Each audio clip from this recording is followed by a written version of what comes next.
let's let the parties have at it. I do want to ask you about your role on the financial services, because you're the chair of the Investigations and Oversight and Investigations Subcommittee. Dodd-Frank legislation celebrating 5 years, marking 5 years coming up.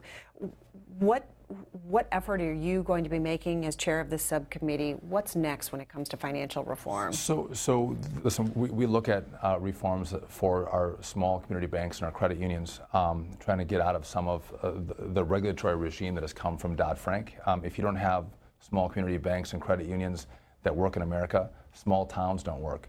They're the ones that put capital into small businesses and families. And if they're not there, the big Wall Street banks don't come and fill that small town bank role.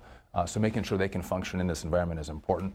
But on the oversight side, one of the things that have concerned me is a program called Operation Choke Point. It's where the FDIC and potentially other regulators have had a program to say, there's certain lines of businesses that are legal in America. They've done nothing wrong, but we as the bureaucrats at the FDIC, we don't like them. And we're going to actually go after them. So they don't like payday lending, which is short-term, higher interest lending.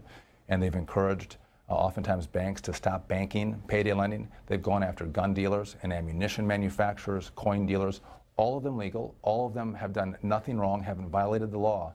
But because the high-ranking bureaucrats at the FDIC, including, I would argue, Chairman Gruenberg, who has sat by complicitly as this has gone on, they have put pressure on banks to stop doing business with these lines of industries. And in America, Greta, if you can't bank, you can't be in business.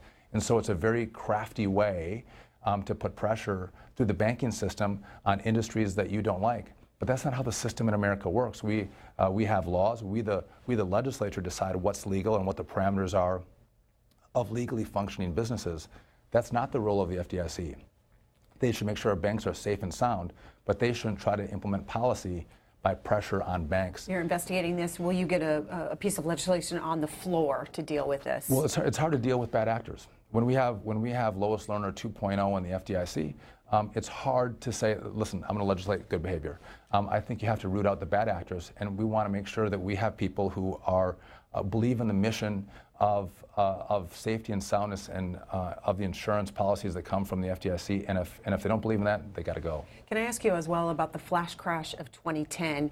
News reports recently that one person was arrested for the flash crash in 2010, where investors lost a lot of money. This one person who was arrested in London recently made a lot of money on that one day.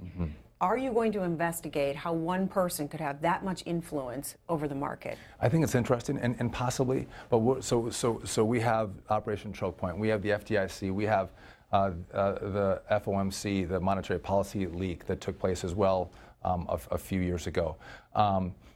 There's the regulatory issues that we have to take up, and so I'll just point out that on financial services we have capital markets or Wall Street. We have all the banking from big banks to small banks, insurance, housing, the Federal Reserve, monetary policy. It's a big space, and we have a very small team, and we have to figure out what spaces we can get into and fully investigate.